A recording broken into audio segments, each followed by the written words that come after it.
Um, so welcome to the fellowship. And the purpose of what Anant and I had thought about is that it might be useful during the orientation week to just have a few sessions where we think about the rule of law.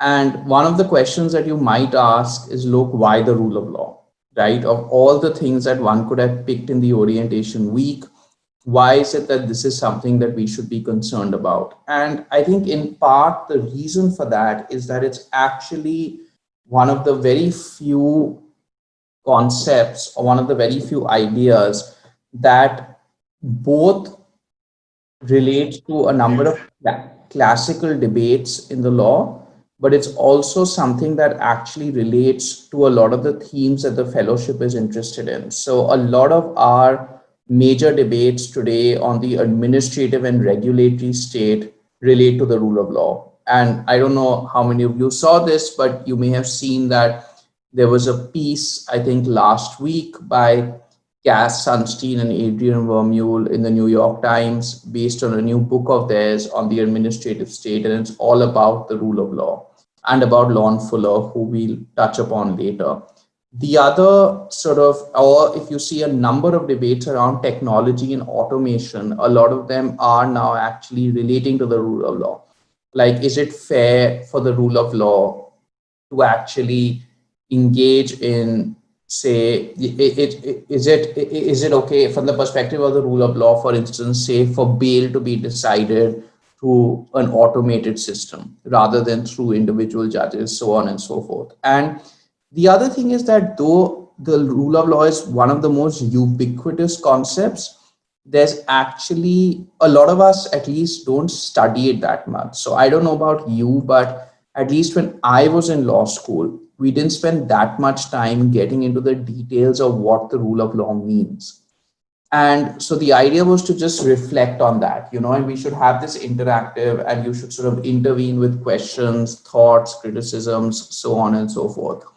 And I'll get into the readings straight away. The first sort of reading that I thought we might reflect on is basically the Jeremy Waldron piece from the Stanford Encyclopedia of Philosophy. And it's a very good sort of overview piece, right? And Waldron tells us that, look, when we're thinking about the rule of law, right, when we're thinking about the idea, we're thinking about a very basic, the most basic and fundamental thought is that people should exercise power within certain rules and norms. So that power cannot be completely arbitrary. The exercise of power cannot be based purely on personal preferences. It needs to sort of follow the exercise of rules. And when we are thinking about the exercise of power, we're thinking primarily of the exercise of state power, right? And the officials of the state. And so the thought is that, look, the government should be accountable in some important and meaningful way. Now, of course, I said that we are mainly talking about the state power, but actually we're talking about everybody, right? So we're talking about you, me, and the state, because the core sort of concept is that no person is above the law, right? And so, when initially you would hear it be said, and we get into how these debates translate into technology in the public law course, but you would often hear it be said, oh, we are ruled by men rather than laws, or by people rather than, or we are ruled by laws rather than men, or we're ruled by people rather, or we're ruled by laws rather than people. And the idea is that no person is above the law, right? So everybody's constrained in some way. Now, obviously, a very important element of this is that if the exercise of power is constrained through law, that also means that the law needs to protect us in cases where power is exercised, and we need access to the law's protection, right? So that is not only in terms of knowledge of the law, but also in terms of institutions. So one of the reasons, for example, why you might think that a functioning judicial system is so important to the rule of law is because if a functioning judicial system doesn't exist, then how can the law protect us, right? And so that's how, for instance, if you might say in a very sort of standard way, right? Or pendency, or questions of integrity, or questions of how cases are decided actually have a relationship to the rule of law. And why do they have a relationship to the rule of law? They have a relationship to the rule of law for the simple reason that if no person is above the law, and if the law constrains the actions of the state, then I have the law's protection. But for the law to be able to protect me, I need to access legal institutions, right? And so that's a very, very important feature of the rule of law and something we should keep in mind. Now, historically, and Waldron gives us sort of a nice overview that the rule of law goes back to ancient times, right? And at least one of its ideas, which is the idea that the law should be laid down in advance, is something that goes back to Aristotle. And the thought here is quite simple, right? There are two elements to it. So, one is a kind of efficiency type argument, which is that only if laws are laid down in advance can I actually plan my life, right? Because if laws are not laid down in advance, then there's no way in which we can coordinate behavior, and there's no way in which we can plan anything. So, purely in terms of efficiency, I need to know what the rules are in order to do well at the game, right? The game being sort of life. But the second is more fundamental, perhaps, which is just the idea of basic freedom. That ultimately, what the law needs to do is it needs to allow me to live my life in the way that I want within certain parameters, right? And for me to be able to exercise choices, I actually need to know what the rules are in advance. So, for example, if you are in a particular program and we want to say that, look, there are 10 courses available and you can pick any five, right? And you have the freedom to do so. You need to know what the rules in advance are, right? You need to know what the courses in advance are. Otherwise, you can't meaningfully pick and you can't meaningfully act. And so, part of what we think the law does is that the law tries to secure our freedom in some way, right? And so, basically, the idea of things of rules existing in advance is central not only to the idea of efficiency but also central to the idea of freedom in some way, which is why we think that it's so abhorrent to actually engage in a kind of retrospective legislation, right? Why does retrospective or retroactive legislation trouble us so much? It troubles us so much because we are actually punishing people yesterday for what they did. We are punishing people to do something which was not a problem when they did it, right? And so in some way they could not have planned or acted, so we are not taking them seriously as agents in some fashion.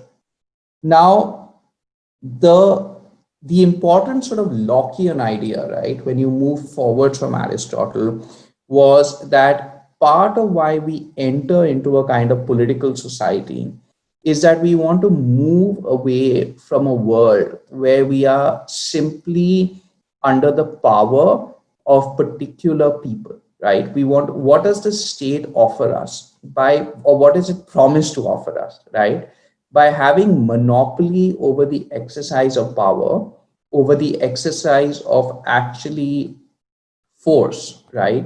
What the state suggests is that, look, we are all under a particular kind of umbrella. We are all under the same umbrella, right? So tomorrow, if you all are in your house and if I don't know, say Anant, right, who runs Daksha Fellowship, is not happy with you and he comes to your house and starts sort of taking things up, like just searching the house, okay?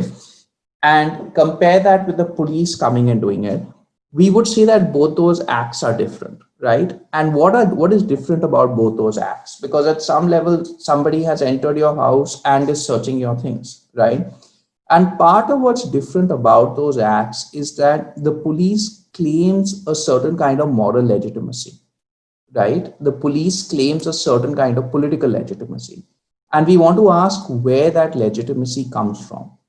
right? Now obviously that legitimacy comes in part from the fact that it is a product of a democratic system that we have consented to, and the police is part of the state. But it also has to actually come from how power is justified, right, from the use of power. And therefore the rule of law is crucial to that idea. So part of what Locke emphasizes is, look, what we're doing when we're moving from a state of nature to actually a political society is that I don't need to now think about how Anant will be to me, or how A will be to B, or C will be to D, right? All of us are under one authority, the state.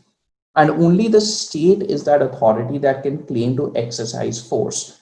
And that links in an important way to the idea of equality, which was a key concept that I think Dicey, above all, introduced into the rule of law.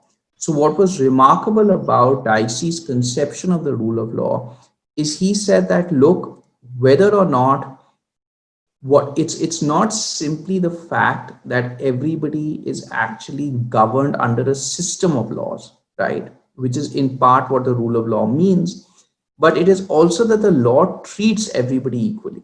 So you couldn't say that a system which is just purely legal, right, is enough. That was an important feature of the rule of law. There's no doubt about that, right?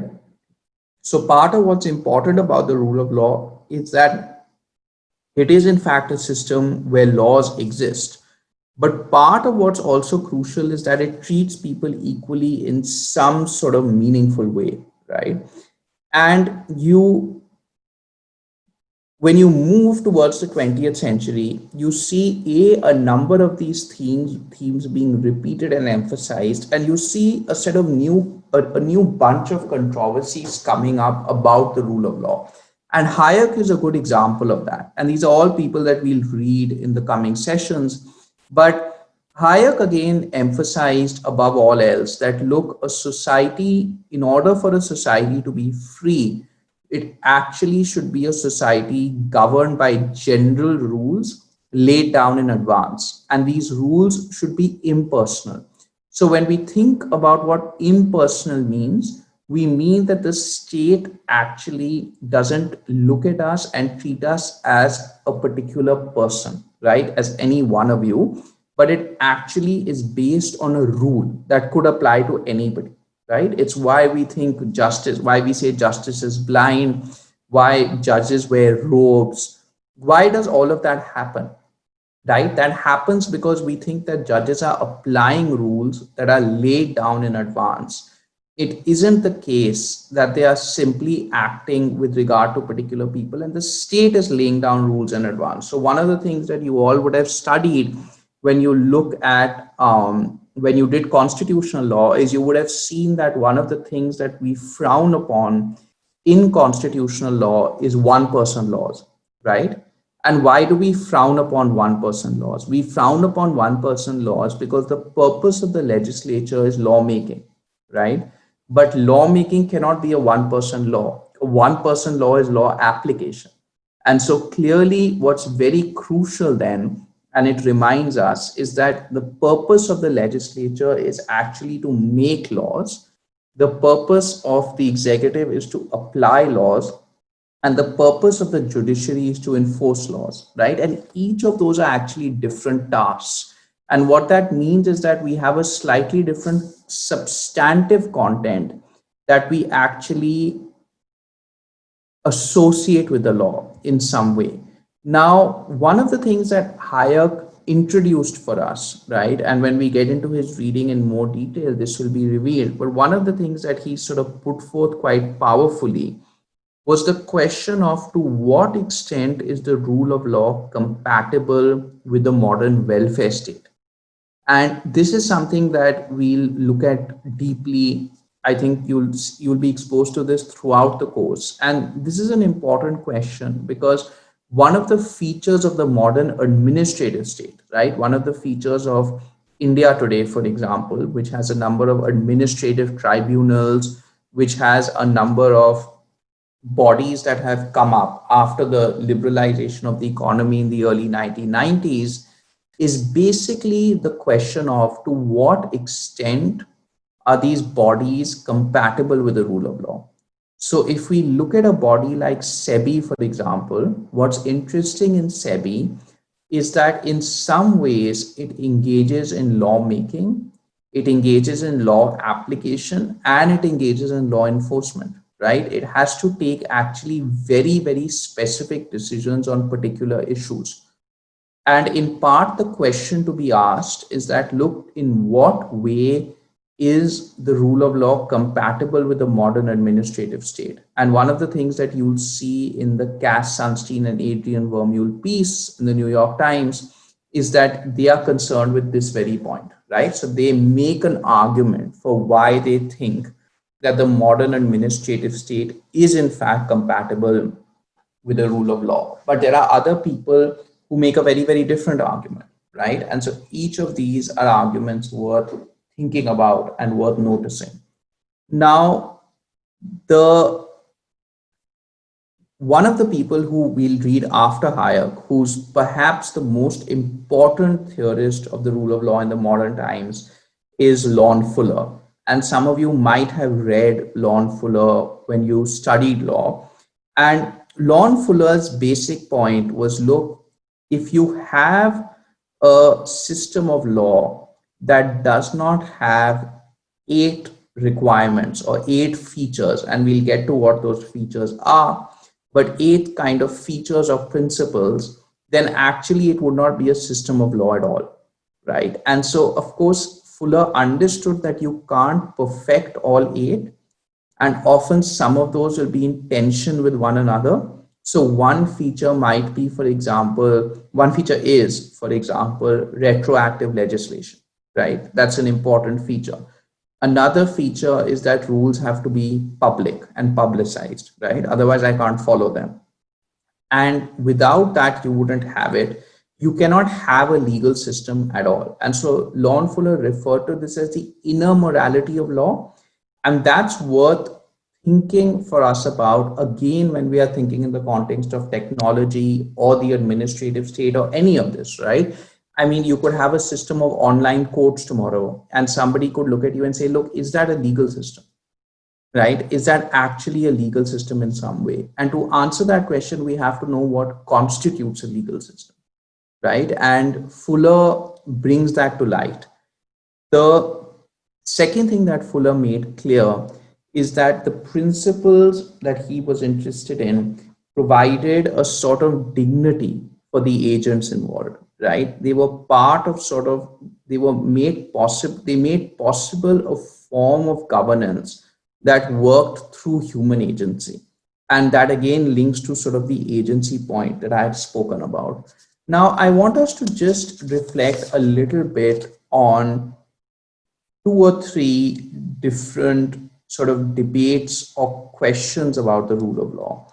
So one important set of debates or questions is the distinction between what people call the rule of law and the rule by law, right? And so one of the things is that in a number of societies and in a number of countries, India today, right, for example, so there are some people who say that, look, the rule of law is declined in India, right, for ABC reasons. And there are some people who say, look, you may not like what the government does, but whatever it's doing by law. It's passing these laws, it's enacting them, and so it's still ruling by law. And so one set of distinctions is the distinction between rule of law and rule by law. And the question is that does the rule of law only require that you actually rule in a way where you enact laws, or does it actually impose certain additional sort of requirements? So that's one question, right? So one question is, what does it require in that way? The second, which is a core issue, which I will try in my own way to sort of address and resolve actually by the end of this course, by the end of today's session, right, by 1:15 or so, is the distinction between formal and substantive concepts of the rule of law. And this is really important. So, and I'll tell you a little bit about what this means, right? So, one set of people say, look, we are interested in thinking about the rule of law in formal or in procedural ways. So I am interested not in the content of the law, but in certain features that any law should have, whether you think it's a good law or a bad law. So one example might be publicity, right? That you have to make the law public. So you could say that, look, Madhav, this is a horrible law, or this is a wonderful law, but that question, the substance of the law, is a separate question to the question of whether the law should be publicly available, right? Another example of that kind might be retroactivity, right? I can say that, look, this is an excellent law, this is a terrible law. The substance of it does ABC good things, does ABC bad things. That is in principle a separate question to the question of should it be prospective or retroactive, right? Now, one major set of debates is between people who say that the rule of law is only a set of procedural formal requirements, such as it must be public or it must not be retroactive, to people who say that no, it should be a substantive ideal that has things like human rights, that has things like equality, that has so on and so forth. And this is an important, it's a very, very important debate. And it's an important debate for the following reason, that if you care about the rule of law, and if you care about the idea, you have to know what it means, right? And if you care about other substantive ideals, you actually have to know how to address and resolve them. So it could be that the rule of law is a major issue, but it could be that, or it could be that in your society, human rights are a major issue. But the problem is not rule of law. The problem is something else, right? And if we don't understand what the problem is, we can't hope to fix it, right? And so we have to think very deeply about the distinction between the formal and the substantive requirements, right? And I think what I'd like to now do is basically turn to two people who put forth a very strong substantive vision of the rule of law, and then move a little back, right, to one reading which pushes us to say, look, actually the formal conception of the rule of law seems to sort of make more sense. And we can have that debate, right? So I just wanted to pause for a moment though and ask if any of you had specific questions or concerns at this time, or just thoughts that you felt like sharing.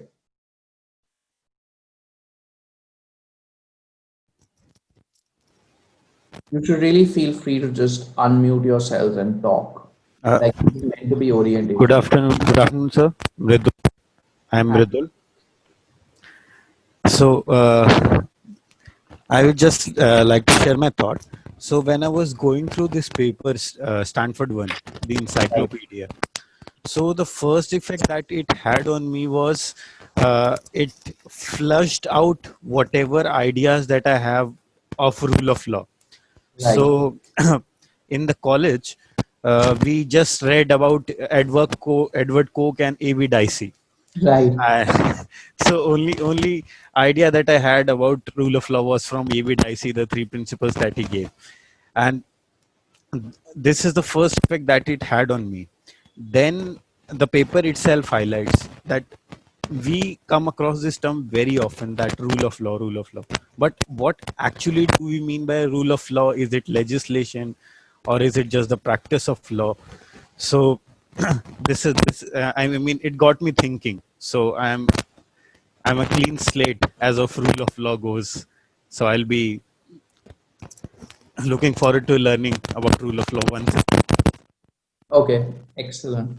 What other thoughts do you, I mean, no, I do think it's important, because one of the funny things about this stuff is that the concepts that you hear the most are those that we know least about.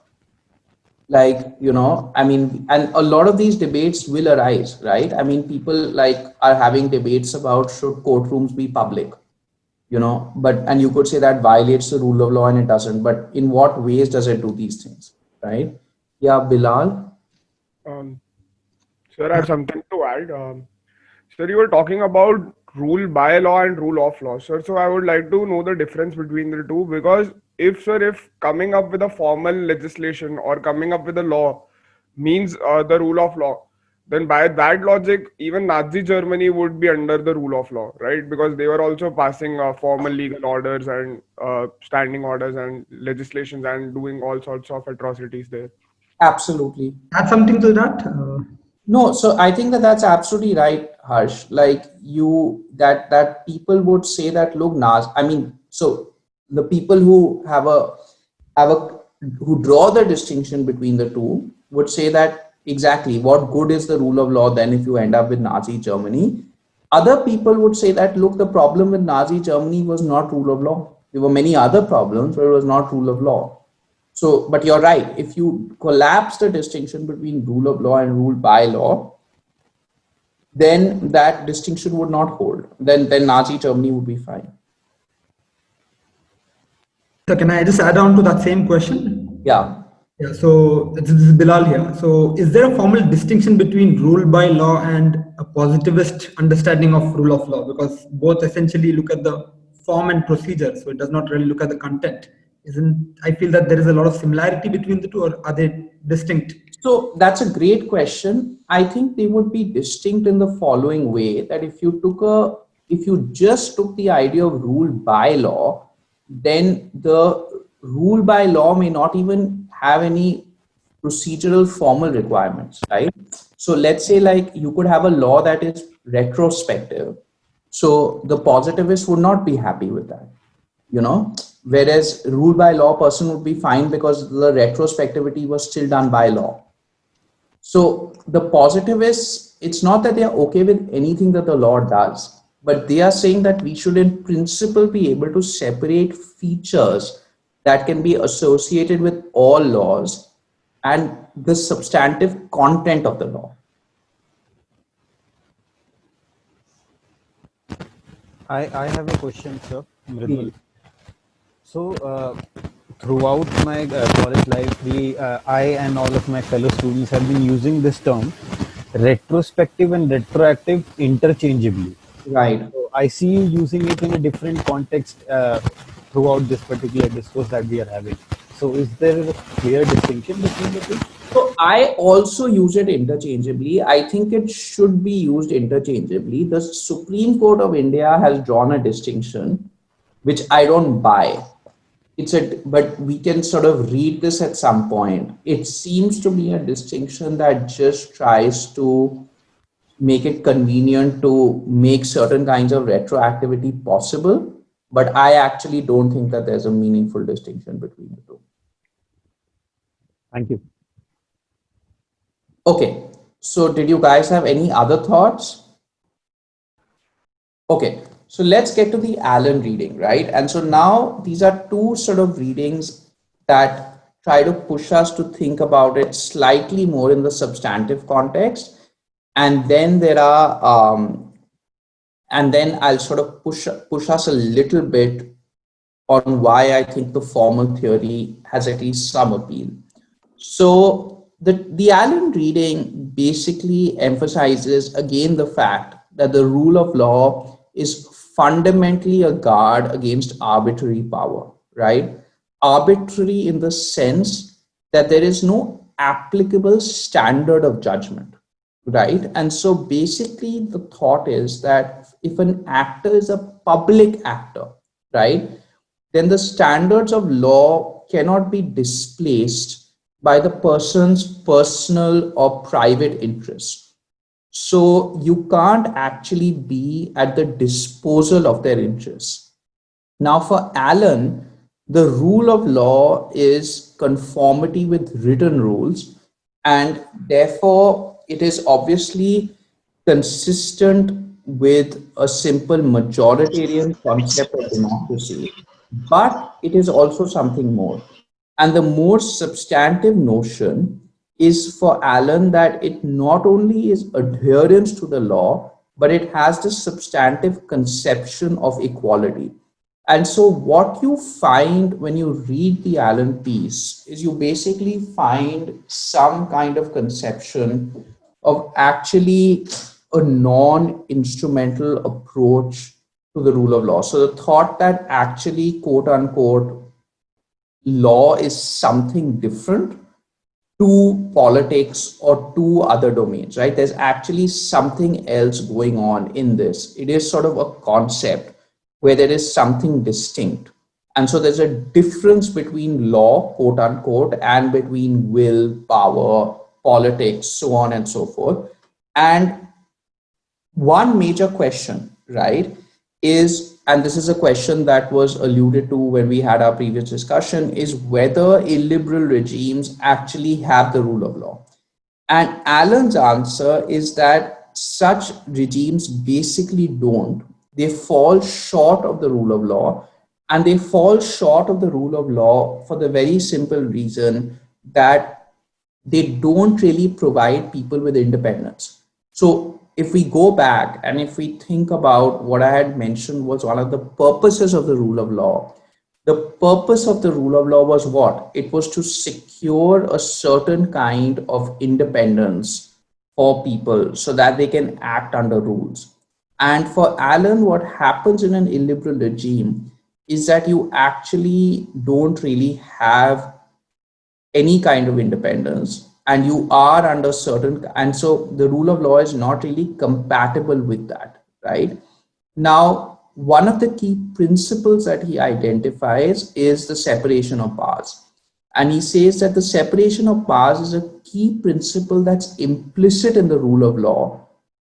And why is it so related to the rule of law? It's related to the rule of law because it confirms the idea that the person who is actually making the law is not the person who gets to apply the law, to interpret the law. That those are different things, right? So I actually need a certain kind of objectivity when I'm interpreting and applying, but it also means that the law itself has to be general in form, right? It can't just be, as I had mentioned, like a one-person law. And so you can see that in Allen's entire piece, there is a very clear idea that the law itself has to have certain kinds of principles in it, right? Generality, it has to have the idea of objectivity, right? It has to have the idea of equality. Those come in very, very clearly, and he associates law as a domain that recognizes and protects those. And so the law itself has certain criteria, right? So this is sort of the core feature, if you were to ask me, in the Allen reading, right? The idea that, look, actually there is some kind of major difference between the law and something else. And this thought, right, comes out most powerfully when we actually read the Bingham reading. So the Bingham reading is perhaps the most, I would say, thoroughgoing attempt in recent times to provide a substantive question, a substantive account of the rule of law. Now, the Bingham reading basically, of course, begins with the same thought that the core of the existing principle is that all persons and authorities within the state, whether they are public or whether they are private, should be bound by and entitled to the benefit of laws publicly and prospectively promulgated and publicly administered in court, right? So that's easy enough. But then what he does is he gives us a range of features of the rule of law, and they make it very clear that this is a substantive conception. And so what are the features that Bingham recognizes? So one of the things that he says is that, look, the law must be accessible, it must be intelligible, and it must be clear and predictable. Now that, of course, is compatible with even purely procedural or formal ideas, right? What's interesting in this part is that he says that if you take the idea of accessibility, intelligibility, and all clearly, then you basically have to think about the volume of legislation and the nature of drafting, and judges, so on and so forth. Like you have to basically have very clear sense of, how judges offer judgments, and you can't simply, you can't have obscurity, right? Because accessibility is a key sort of question. The second is that, again, questions of liability, questions of situations where one person is held responsible and another person is not held responsible, are questions that must be actually decided by the application of law and not so much by discretion. And so discretion for Lord Bingham is exists in a very narrow field, right? And so its exercise must be capable of a certain kind of reasoned justification.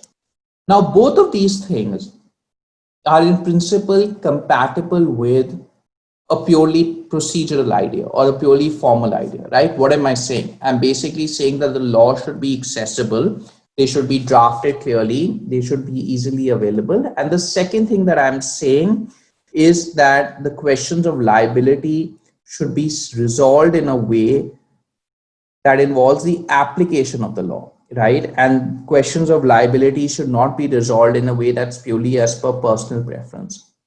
But then he gets into a number of substantive criteria that he thinks the rule of law relates to.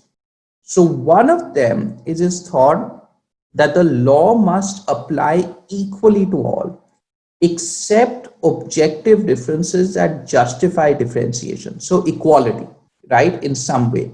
So to use an example, Lord Bingham might say that, look, the Citizenship Amendment Law, he might argue, depending on his reading of it, that the Citizenship Amendment Law potentially violates the rule of law, right? So not simply violates like equality, but violates the rule of law because it doesn't apply equally. And somebody else could look at him and say, look, why are you getting into the content of the law, right? The question is it clearly, is it a rule in advance? Is it clearly settled? All of that, right? So this is a substantive criteria, his criteria of equality. So for him, equality relates to the rule of law in a crucial way.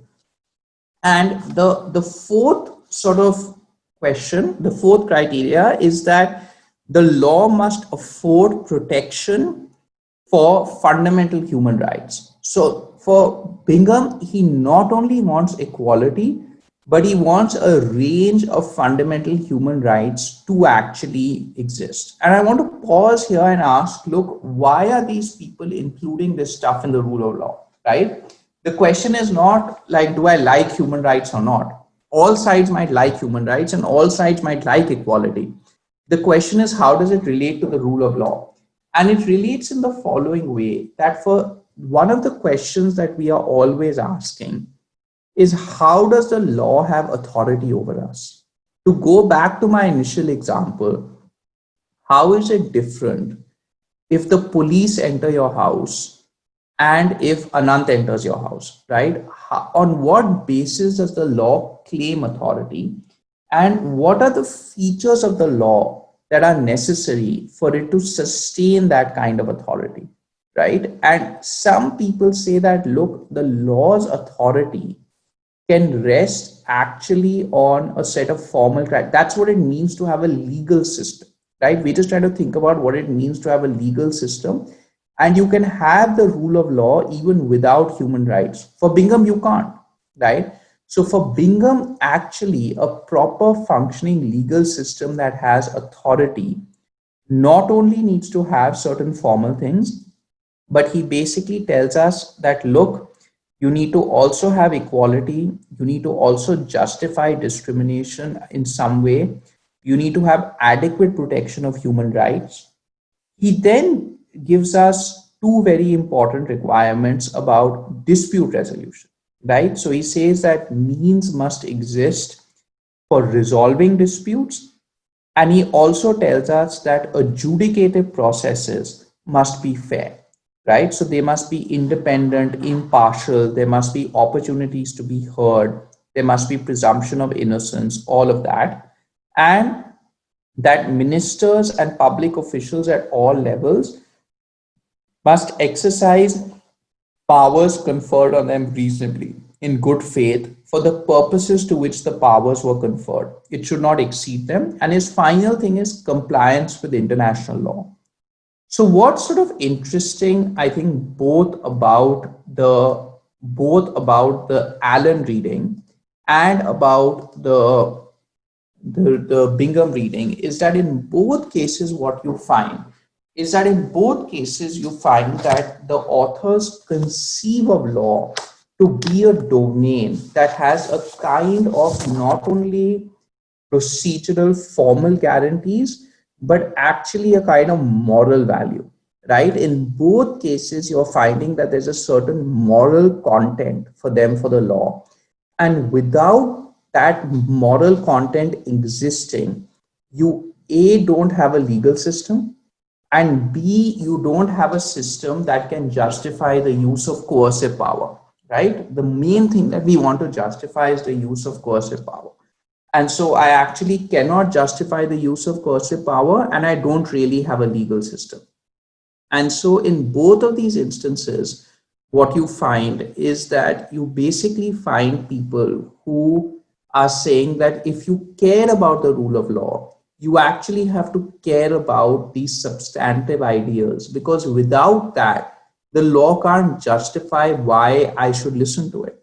So if I'm treating people unequally, it's not the rule of law, because then why should I obey the law? Why should I, and in what sense am I under a system of law that's general as opposed to just a system of personal preferences, right? And so that's sort of that's the real weight, I think, of the substantive idea, right? That it places a higher burden on actually what makes for a functioning legal system and what makes for legal authority. Both of those things, right? We're always thinking of both of those things, because you always need to ask, why should I listen to the law, right?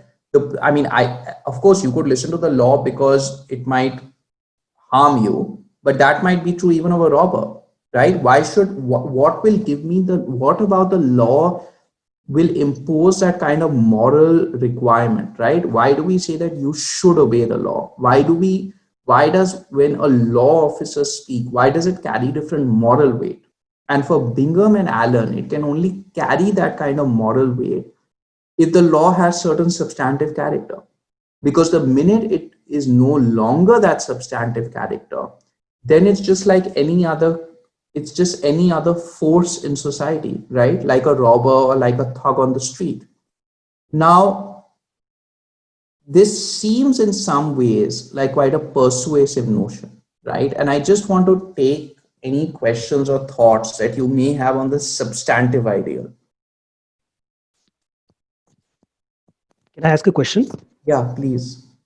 I was wondering, from what I draw from the readings, I think there are a lot of differences on the definition of rule of law. And especially when we speak of Bingham, and he speaks very strongly about including human rights in the ambit of rule of law, right? Absolutely.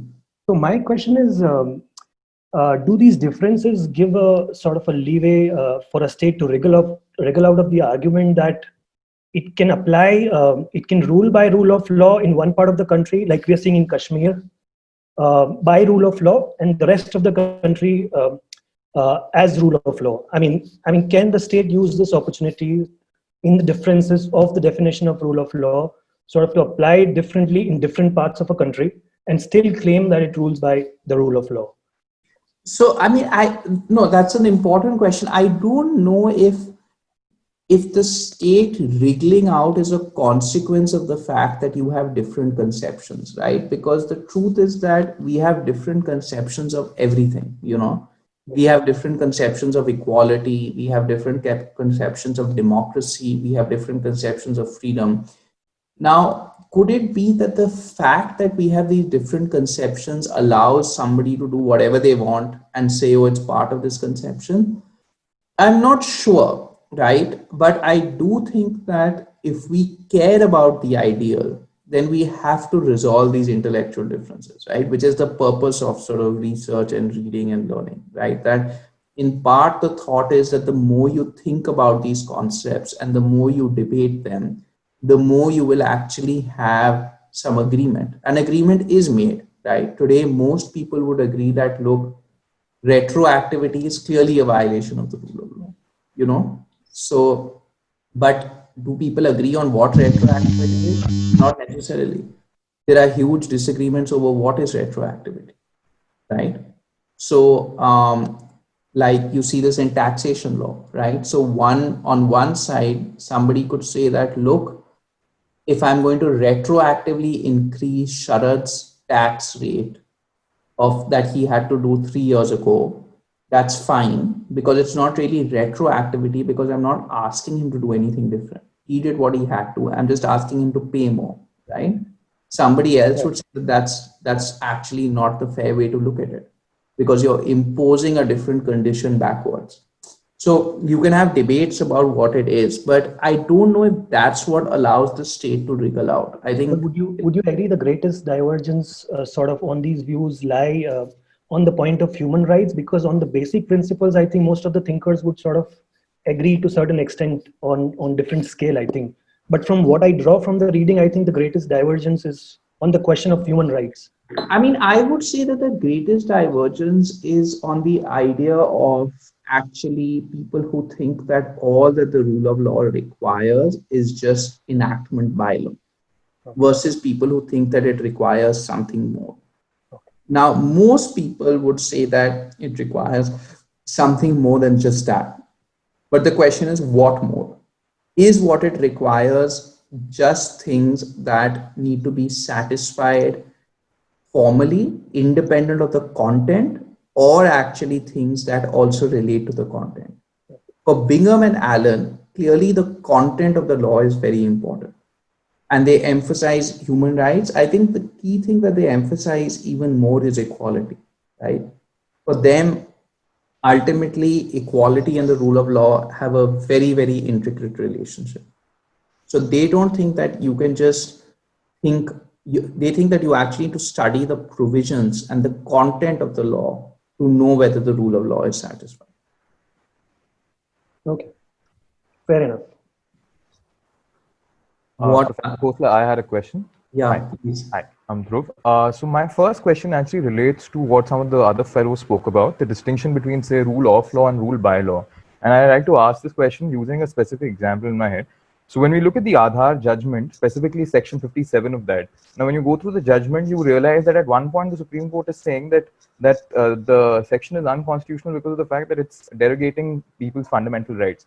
On another question, there is a question of the fact that if private parties are taking on the data, there is no specific contract by law. Now, I think there is a challenge which is in place to that thing, which basically states that if it's simply by contract and it's not a question of fundamental rights, an ordinance or a law can be passed which can pass over that.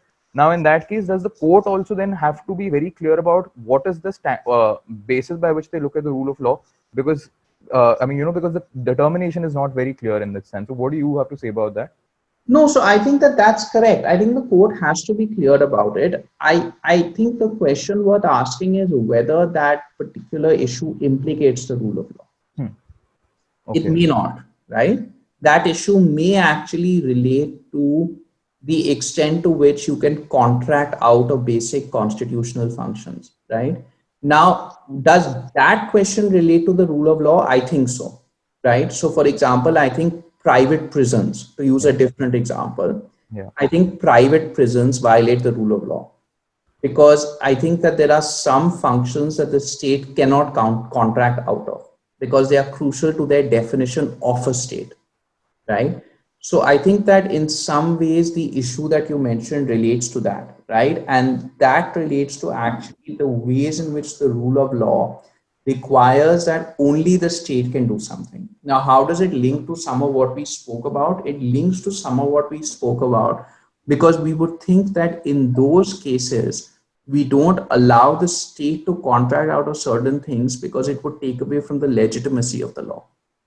We actually think that, look, private prisons are in some way not as legitimate as prisons of the state because we somehow don't have the same relationship with private actors, right? In the state and the citizen, we have a different fiduciary relationship. So in that sense, all of those questions are questions about, they come back to the very core issue: when is coercion justified and how can coercion be justified? And just to follow up on that, sir, the another question which has really caught my attention, particularly in the 2 years that I started practicing, was that when we have to draw a distinction between, like, where do you say that you draw the line when it comes to even the conception of the rule of law, when it's a contestation between individual liberty versus, say, the issue of national security, which seems to be used Right. everything which is there. Because, say, I think particularly outside India, there is this discourse which has emerged that post 9/11, particularly with the US and the Patriot Act and stuff, there is a different way that in emergency times you bring about certain provision and they become the order of the day.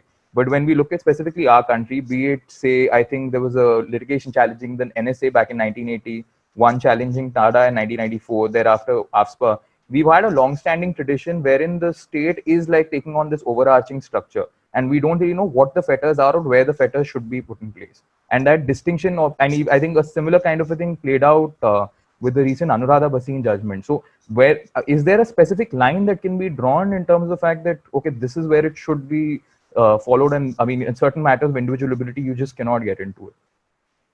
I mean, I think that you're correct that Indian courts have been especially weak on this. Yeah. Right? And I think that some courts have been better. I don't think that there's a particular line in, like, as an abstract sort of principle, but there are lines on specific things, Like, for example, one of the examples is, say, torture, right? A number of courts in the world have held that torture is something that you can never cross, right? Whatever you do. And so I think that there are, I mean, the literature on this, as you would know, is extraordinary, right? Because of what, but I think people who have tried at least to say that, look, there's some lines that you can never cross, is actually Jeremy Waldron, right? Who's written a lot about this, interestingly. So I would read his stuff. All right. He has a good book out called Torture, Trade-offs and Terror, Philosophy for the White House, something like that.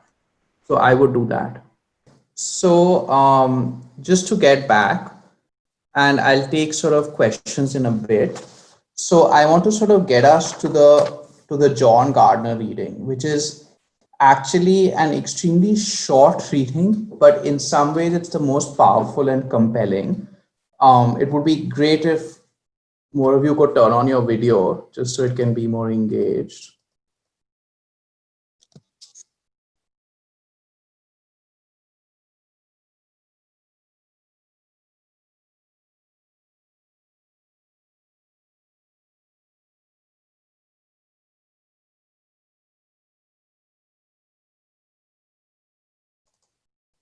Okay, so part of what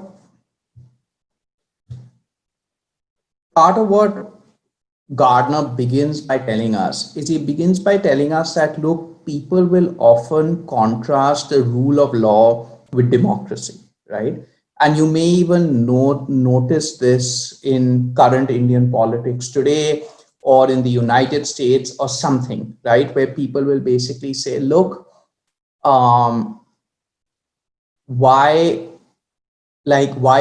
can you stop those in power from doing what they want? That's what democracy requires. If you're saying it's because of the rule of law, the rule of law therefore must mean something different from democracy. It must be in conflict from it, right? And what Gardner tells us is, look, of course it's different from democracy, but democracy requires the rule of law. And democracy requires the rule of law for the very simple reason that democracy is ruled by the people, and rule by the people itself requires rules. And so you cannot actually have a system of democracy without rules. If you claim to, then you don't have a democracy at all, because you're not actually ruling by the people. You're engaged in some kind of mob or something else, right? Anarchy, mob, whatever it might be, but it's not that kind of system.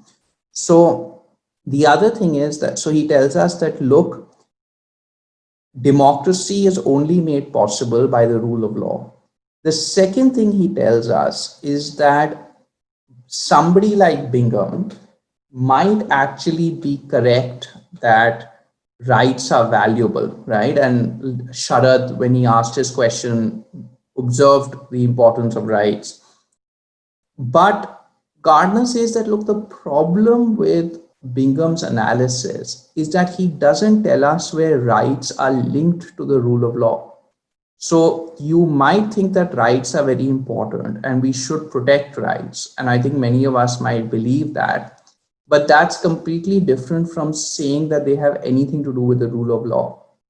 And he says that you want to distinguish between the rules of law and other ideals of good government. And this is one of the very important lessons that we need to take and keep with us, right? That in a system of good government that you and I want to preserve, there are many ideals that exist. And the rule of law is one of those ideals. And excuse me. And the question is, how do I preserve the rule of law along with other ideals? And how does it compete with other ideals? So one ideal is the rule of law. Another ideal of good government is obviously democracy, right? You could say that a third ideal of good government is justice, you know. Now, the thing is that each of these things are different things. And Gardner wants to push us into saying that, look, don't just think that because these are all ideals of good government, they are all the same thing. Because if you think that, you're not going to actually be able to achieve any of them and have clarity on them. So you may say, for example, that the ideal of healthy living involves both eating well and exercising well. It doesn't mean that eating well and exercising well are the same thing, right? They're different things. And in some ways, what Gardner is saying is that Bingham is actually confusing the two. Now, the most interesting feature about the Gardner piece is that he has a very interesting response to the question that many of you might ask and that somebody did ask before, which is, look, if the rule of law, and this clearly seems to be Bingham's worry, right? If you read Bingham, you can see that he's worried about this, that if the rule of law is only a kind of formal set of requirements, right? If the rule of law is only these formal procedural requirements, and if it does not emphasize the content of the law itself, then that could be compatible with all kinds of regimes. So that's not good enough, right? And Gardner's answer to that is, look, you're making a huge mistake here, because you're thinking that just because something does not secure those outcomes, it's irrelevant, right? Or it's pointless. And he's like, those formal requirements are pointless because, you know, you could have a really terrible law that satisfies prospectivity, generality, whatever, right? But it could be terrible in its content. And he says the error you're making here is in not realizing that even though the rule of law, the formal procedural concept of the rule of law may not guarantee these great outcomes, it might be a necessary precondition for them. So the reason why those formal procedural requirements still have value is they still have value not because they ensure a perfect world, but because without them, you can't get it. So the argument that he puts forth is that actually you can say that these things are necessary, even though they may not be sufficient. So his answer to the people who say that, look, what's the point of prospectivity if I can have a very unjust prospective law and an unjust world at the end of it? He would say the point is that because you're not going to get a just world without prospectivity. So prospectivity and my other formal requirements don't guarantee and ensure that you will have the outcomes you want, but they are necessary preconditions for those outcomes, right? Without those outcomes, you're not going to actually get anywhere at all, right? And so you need actually the rule of law because you care about those preconditions and you care about the outcomes. And so that's the way in which Gardner both makes the case for formal procedural understandings of the rule of law and makes a case for their importance. Because so he makes a case for formal procedural understandings of the rule of law by saying that, look, don't conflate every ideal of good government.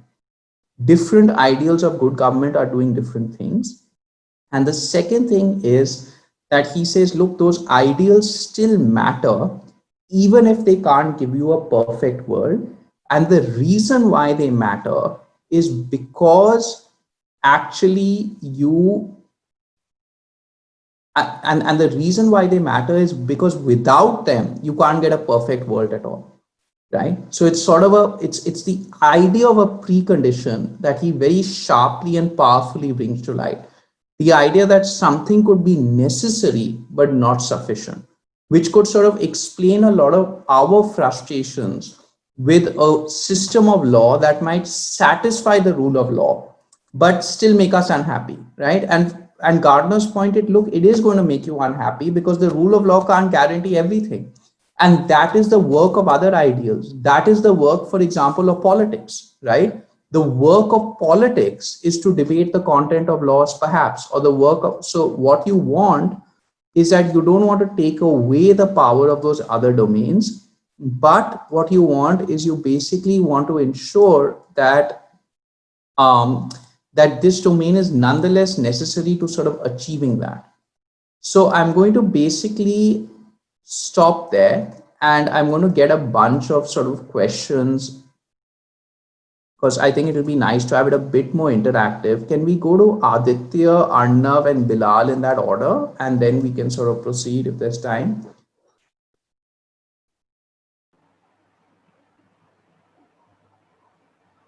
Hello. Hi, Aditya. Good afternoon, sir. So, sir, my question essentially revolved around the interaction of domestic law with international law.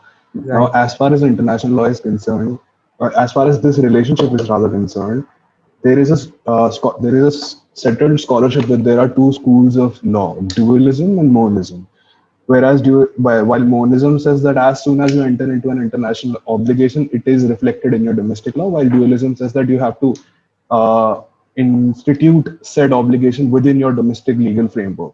So when Lord Bingham says that rule of law requires compliance with the international law, is he overall rejecting the relationship, the possible relationship between international law and domestic law? No, I don't think so. I think he would just say that, look, the rule of law means that there are, so two things, right? It's a very interesting question. So one is, clearly you can see that in his description, he's assuming international law has a particular character, right? Because he's assuming that international law already satisfies certain rule of law requirements. Otherwise, you're stuck in a puzzle, right? How can you say that rule of law requires me to conform to a system of law that itself doesn't have rule of law, right? So that's the first thing, just to bracket. But the second is, sorry. Isn't that a cyclical argument? I mean, you're saying that Lord Bingham's argument, that's a self-serving argument in my understanding of it. No, not necessarily. It only means that he's assuming that international law has a certain character. I don't think it's circular, because he's not saying that international law has that character because domestic. I think that he's saying that these are two systems of laws, and international law, he thinks that the way to think about it is this, right? For people like him who care very deeply about equality and care about convergence, they obviously also want you to converge outside national borders, which is why he thinks that there's some relationship between domestic law and international law. And so international law imposes certain requirements, and it would violate the rule of law in some ways if you didn't conform to that. Now, the assumptions are, I think, twofold. One is it assumes that international law has a certain character. And the second is that it assumes a certain kind of formal legal integration between that system and the domestic system. So I'll give you a tangible example, Aditya, that might help clarify. See the current debates in the UK around Brexit over the last 2 weeks.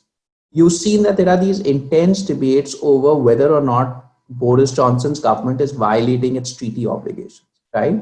So somebody like Bingham would say that, look, that's a clear violation of the rule of law, because in a way those have imposed certain obligations on you and you're part of that system.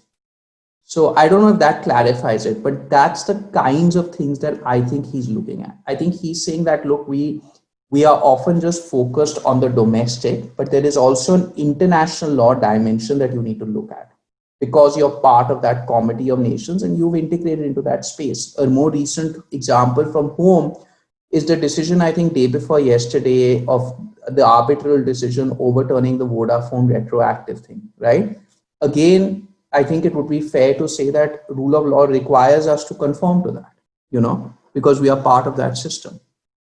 Does that help to clarify? Sir, the example they are referring to is rather a judicial or a quasi-judicial process. Right. And as far as I understand, Lord Bingham's reading of law is more towards the legislative and treaty obligation. So, But the judicial process is a consequence of that treaty obligation, no? Okay, sir. I'll look into this and maybe I'll give you shoot you an email or something. I mean, but just to clarify this, right? The judicial process is a consequence. If I'm not bound by the legislation, why will I be bound by the judicial verdict? But something being a consequence of the other thing cannot be conflated with the same thing, right? A legislation and judicial process are two independent. But how is the distinction relevant for this purpose? They are both features of international law. So when it comes to legislation, when it comes to judicial decisions, there are specific treaty-specific obligations which bind us to comply with international decisions, judicial decisions. But that's not the same with treaty obligations and international covenants. Actually, Aditya, the treaty obligations require you to conform to the treaties.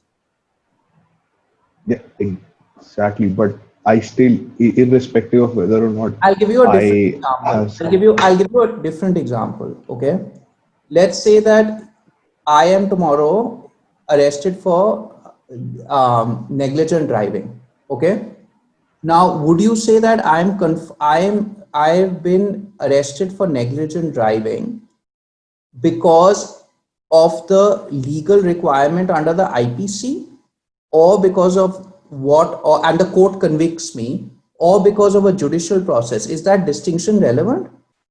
I'm under a system of law, and both those are part of the same thing. In one case, the law is being enforced, and another, but it is under the legal regulations set forth by the statute. Sir, I get the argument that you're trying to make, but I'll go through Lord Bingham's reading again and maybe get back to you on this. Okay, no, I'd love to have an exchange about it. I mean, my sort of thought would be that the treaty I don't think that the question is, you're right, it could be a consequence of the judicial process, but also make no mistake, the current debates about Brexit are not a consequence of the judicial process. They are a consequence about violating treaty obligations. So you could say that he's assuming that the countries have entered into treaty obligations. That could be a fair thing to say, right? So there's some assumption going on about two things, I think, that he's not explicating. One is the character of international law and the relationship between the domestic and the international. I do think that there are those two assumptions at work there. Arnav?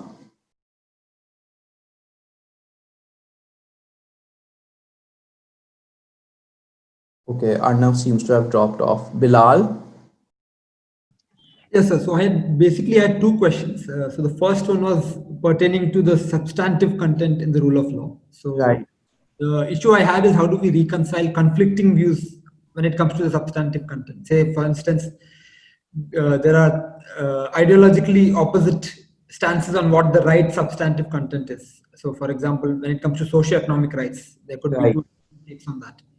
And the second question is to do with Joseph Raz's stance on Allen's assertion that illiberal regimes do not have the rule of law. So, how would he answer that? Great. So I would say, Bilal, I mean, look, on the former, you resolve those disagreements like you resolve any kind of disagreement, right?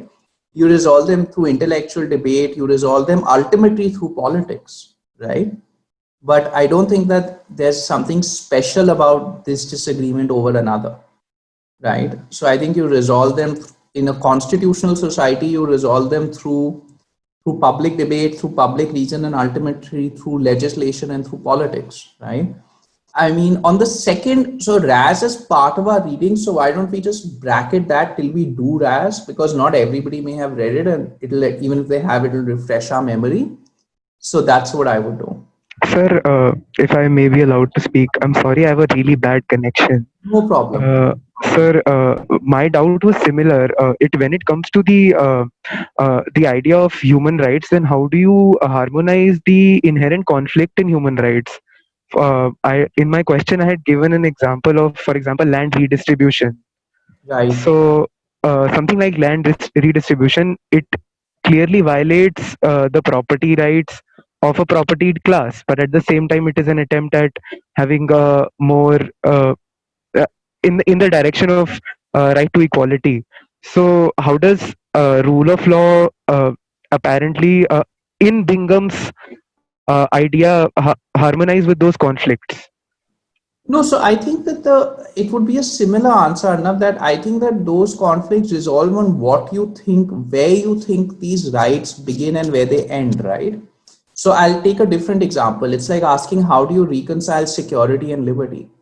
It rests a little bit on which ideal you think is more important in particular instances, and where you think the threat of abuse is greater and where the risks are greater, right? So those will ultimately be based both on how you intellectually conceptualize this, right? What are your justifications for private property? What are your justifications for redistribution? What is your account of liberty? Which is in a sense the purpose of studying these things more, right? The purpose of studying these things more is that we might get some clarity about them, and that clarity might shape our politics. So Yes, there's sir. a straightforward formula.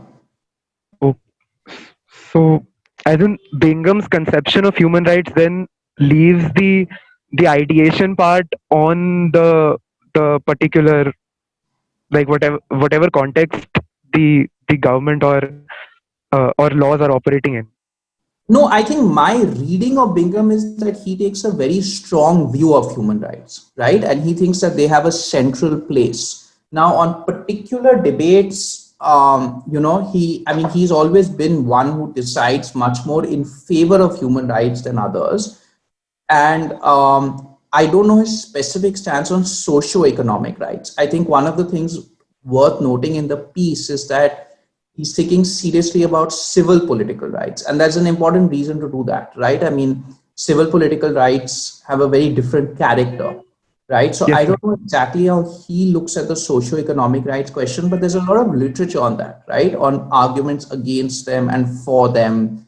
I mean, this was a big theme even in the Constituent Assembly debates. Yes, sir. Exactly. So I don't know. Maybe I'll read up more on it and like shoot a mail or something. Yeah. I mean, but what is the question that concerns you? My idea was that like if you're suggesting that human rights are relevant, then probably I mean there has to be an ideation on to as to how rule of law harmonizes the inherent conflict in those rights. Because for example, in the Sabrimala case, somebody's right to equality might interfere with another person's right to religion, and that's what. Right. So fair enough. I mean, I would say that you can say that, look, those are issues that need to be determined. And obviously you can't expect one piece to sort of explain every conflict, right? But Yes. but you need not still say that, oh, I can't embrace the importance of both things. I don't need to, like, I'll give you an example, right? You could say that if you want to live healthy, you both have to eat well and you have to exercise, right? At certain points, both of those ideas might be in conflict because I need to actually not eat for a certain number of hours before I exercise. Now, I don't need to get into a debate about the ideal number of hours to tell you that both things are important. Okay. So Yes, I don't sir. think I can. I don't think that's the burden of intellectual argument. I think you're right. That that's a further issue to be questioned, but that doesn't call the account into question.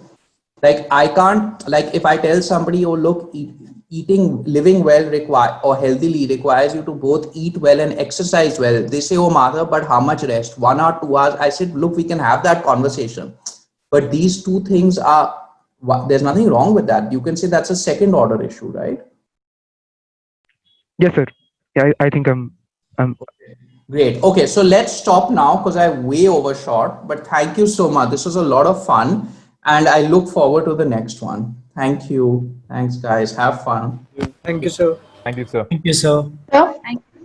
Bye.